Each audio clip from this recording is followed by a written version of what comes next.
सच्ची बात, यहां कितने लोग ऐसे बैठे हैं कि जिनको ये लगता है कि आसाराम बापू को फंसाया गया, वो हाथ उठाएं। जिनको लगता है आसाराम बापू फंसाए गए हैं, वो लोग हाथ उठाएं।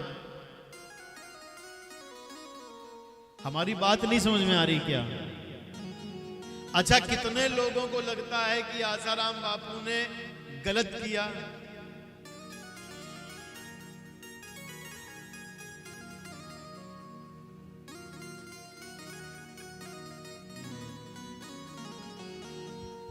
देखिए, हम आसाराम बापू जी के शिष्य नहीं हैं, मगर शुरू में हमको भी ये लगा, पर जब हम वहां के आईजी से मिले और वहां पे हमने और चीजें पढ़ी और चीजें जानी, तब हमने ये निष्कर्ष निकाला कि आसाराम बापू को बदनाम करने में कम से कम 30 करोड़ रुपए खर्च किए गए। जिस लड़की ने आरोप लगाया डॉक्टरी में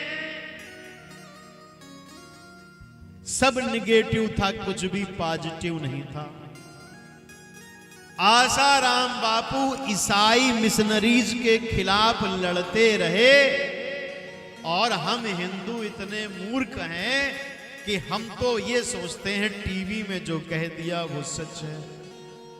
अच्छा, तुम लोग बताओ, तुम्हारे पिता की उम्र 65 साल है, तुम्हारे सगे बाप की उम्र 65 साल है, तो क्या तुम ये सपने में भी सोच सकते हो कि तुम्हारे 65 साल के पिताजी बलात्कार करेंगे? क्योंकि उस समय सिर्फ आसाराम ही ऐसे थे जो सनातन धर्म को इतनी तेजी से प्रचार करके बढ़ा रहे थे, जिससे झारखंड के जो आदिवासी इलाकों में धर्मांतरण करा दिया गया था, चमत्कार के नाम पर, चंगई सभाओं के नाम पर,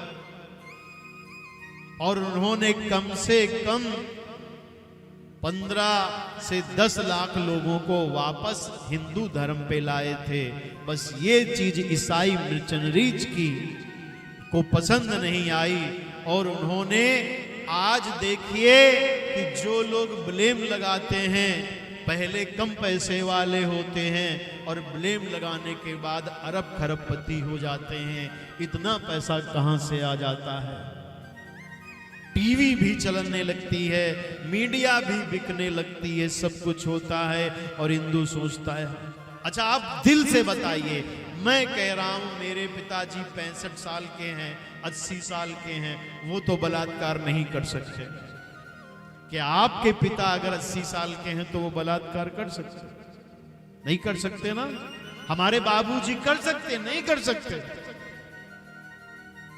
और हमारे 80 साल के संत को फंसा दिया। और हिंदू क्या कहते हैं? आसाराम ने तो कांड किया, भगवान करे जिनके मुंह से ये वाणी निकलती है उनके भी 80 साल के बाप फंसे, तब उनको पता चलेगा कि ये कलंक कितना बुरा होता है।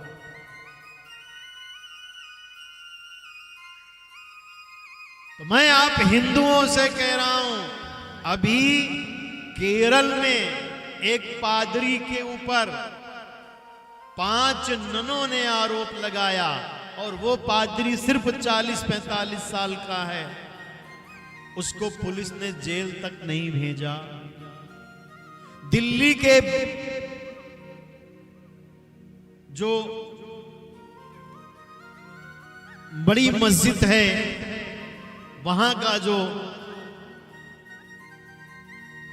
मौलवी हैं उनके ऊपर 172 मुकदमे हैं, वो आज तक जेल नहीं गए। ऐसा क्यों होता है कि हिंदू संत ही जेल बार बार भेज दिए जाते हैं? क्यों? यदि तुमने राष्ट्र के लिए और हिंदुओं के लिए बोलना शुरू किया तो देखिए, हम लोगों को जो पैसा मिलता है वो आप लोग देते हैं। बेटा कुछ लोग शांत कराओ, समिति के लोग बच्चों को पीछे कर दें। बच्चों को खेलने के लिए पीछे करें। क्या होता है, वेटिकन सिटी से पैसा आता है धर्मांतरण करने के लिए। जिनको लगता है हमको मुस्लिमों का वोट मिलेगा, उनके पास शेखों के पास से पैसा आता है, ईसाइयों के पास से, अमेरिका से पैसा आता है। हम लोगों के पास क्या पैसा आता है? आप लोग देते हो तो आता है।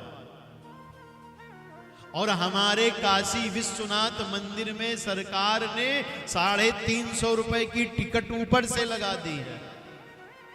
सरकार साल में 1 लाख करोड़ रुपया हिंदुओं के मंदिर से कमाती है, मगर हमारे जैसे आचार्यों को, ये जो बालक बैठे हैं जो बीएचयू में पढ़ते हैं, ये जब शास्त्री बन के निकलेंगे ना तो इनको कोई सरकार पैसा नहीं देती। मगर आपके मस्जिद में जो मौलवी हैं उनको 17,000 रुपया महीना कांग्रेस के पीरियड में ये कानून बना दिया कि मौलवियों को तनख्वाह मिलेगी। मौलवियों को इस हिंदुस्तान में 17,000 रुपए तनख्वाह मिलती है, मगर किसी भी मंदिर के किसी भी पंडित को कोई सरकारी नौकरी, कोई सरकारी पैसा नहीं मिलता। अगर मिलता है तो आप लोग जो चढ़ाते हैं बस वही मिलता है, वही।